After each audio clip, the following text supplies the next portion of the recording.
Omugavana oyo gosoyo rengo omugavana we county ya Kisii James Ongwae na boigo omugumanrap Janet Ongera nigo banganyire korwase kiama kya ODM okoraria baba gokora ritko rya rero askiri bagatebuna kiama ekyo nigo kyabeire gekwira na magega kubwatikana n'ubutinenirio bubego kwana nabari kyamangana abaraya bo nigo batebuna mbache koraria ogetambukiro kyabo gosemba chikoraria umuroberi oboge siasa na nene gokwanira igoro yabaraya bachore ase serikali yaye William Samoei Ruto morikyo ito Vincent Onyancha na manke.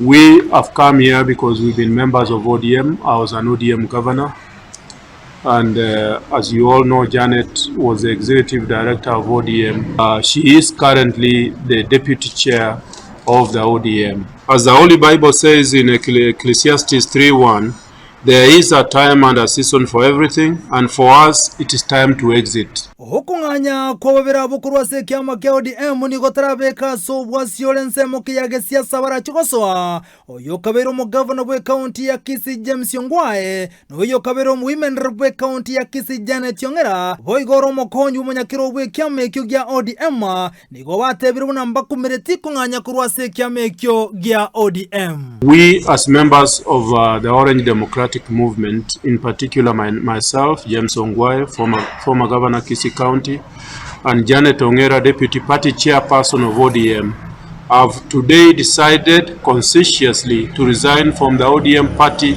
with immediate effect. It has been an honor serving in ODM. We regret nothing, but we move to the next phase with a clear mind on how better as a country we can manage our political affairs before and after elections. I'm a founder member of ODM. In fact, I'm member number 009, and I don't regret having been in ODM. We have grown in it, but it's now time for us to exit.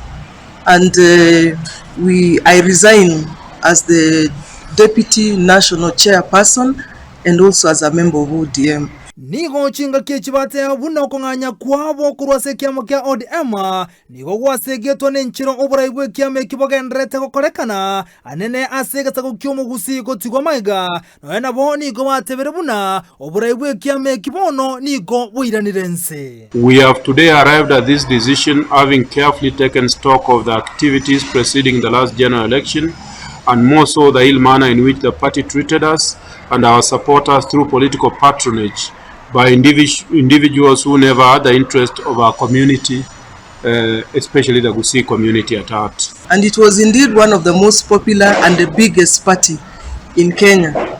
But today, ODM has shriveled into a very small party because of its poor management and running of affairs. Hekyo getikate bono nokuganya na komanyanga Ongwae na Janet Ongera barasoe maiga yoko abwatania banane bwe kiama gya ODM. Wa mama hai aba ninateba hai naribako manyanto manyete konoga wa mama hai wazee hai. Reporter ya Ndizi TV Richard Nchinkuru kwa Vincent Onyancha.